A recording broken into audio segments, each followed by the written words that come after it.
ఓరి బాబు నువ్వు ఎవడవో కానీ అత్తమాను మెసేజ్ పంపుతున్నావు నువ్వు నీ గ్రూపులను తీసేరా బాబు నా నెంబరు.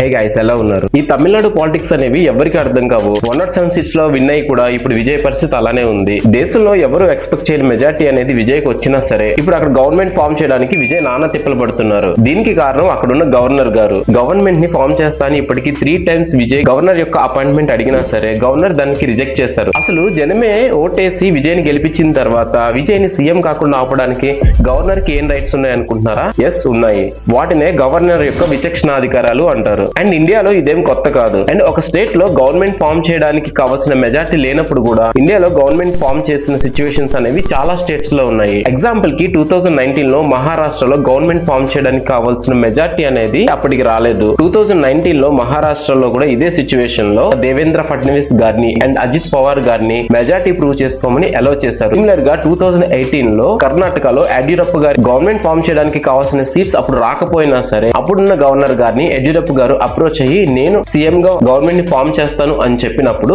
గవర్నర్ గారు అప్రూవ్ చేశారు. అండ్ 2017 లో అయితే మణిపూర్ ఎలక్షన్స్ లో కాంగ్రెస్ కి అవుట్ ఆఫ్ 60 సీట్స్ లో 28 సీట్స్ వచ్చాయి. అయినా కూడా అక్కడ బీజేపీ గవర్నమెంట్ ఫామ్ చేయడానికి రీజన్ అప్పుడున్న గవర్నర్. ఆయన కూడా బీజేపీని గవర్నమెంట్ ఫామ్ చేయమని అండ్ మెజార్టీని ప్రూవ్ చేసుకోమని ఒక అవకాశం ఇచ్చారు. అప్పుడున్న సిచ్యువేషన్ లో అక్కడ బీజేపీ గవర్నమెంట్ లోకి వచ్చింది. అండ్ 2017 లో అయితే గోవాలో ఫామ్ అయిన గవర్నమెంట్ అయితే చాలా క్రేజీగా ఉంటుంది. 40 సీట్స్ ఉన్న గోవా అసెంబ్లీలో 17 సీట్స్ కాంగ్రెస్ కి వచ్చాయి. కానీ అదే ఎలక్షన్ లో 13 సీట్స్ మాత్రమే గెలిచిన బీజేపీని గవర్నమెంట్ ఫామ్ చేయమని ఇన్వైట్ చేశారు. దాని తర్వాత చిన్న చిన్న పార్టీల సాయంతో మనోహర్ పారికర్ గారు అక్కడ సీఎం అయ్యారు. ఓన్లీ స్టేట్ గవర్నమెంట్స్ లోనే కాదు, సెంట్రల్ గవర్నమెంట్స్ లో కూడా ఇదే ప్యాటర్న్ ఫాలో అయ్యారు. 1996 లో బీజేపీ అధికారంలోకి వచ్చినప్పుడు బీజేపీకి కంప్లీట్ మెజార్టీ లేదు. అప్పుడు గెలిచిన ఎన్నికల్లో సింగిల్ లార్జెస్ట్ పార్టీగా బీజేపీ విన్ అయింది వాజ్పేయి గారి సమక్షంలో. అప్పటి రాష్ట్రపతి శంకర్ దయాళ్ గారు వాజ్పేయి గారిని మెజార్టీ ప్రూవ్ చేసుకుని అండ్ ఆఫ్టర్ దాట్ 1996 లో వాజ్పేయి గారు గవర్నమెంట్ ని ఫామ్ చేశారు. అండ్ అది కూడా 13 days తర్వాత కొలాప్స్ అయిపోయింది. మరి ఎన్నిసార్లు ఇండియాలో లార్జెస్ట్ పార్టీగా ఏర్పడిన పార్టీ గవర్నమెంట్ ఫామ్ చేసినా లేదా సెకండ్ లార్జెస్ట్ పార్టీగా ఏర్పడిన పార్టీ గవర్నమెంట్ ఫామ్ చేసినా ఎలాంటి ప్రాబ్లం లేనప్పుడు ఇప్పుడు తమిళనాడులో మాత్రమే ఈ ఒక్క ఇష్యూ ఎందుకు పెద్దదవుతుంది? అండ్ ఇదే సిస్టమ్ లో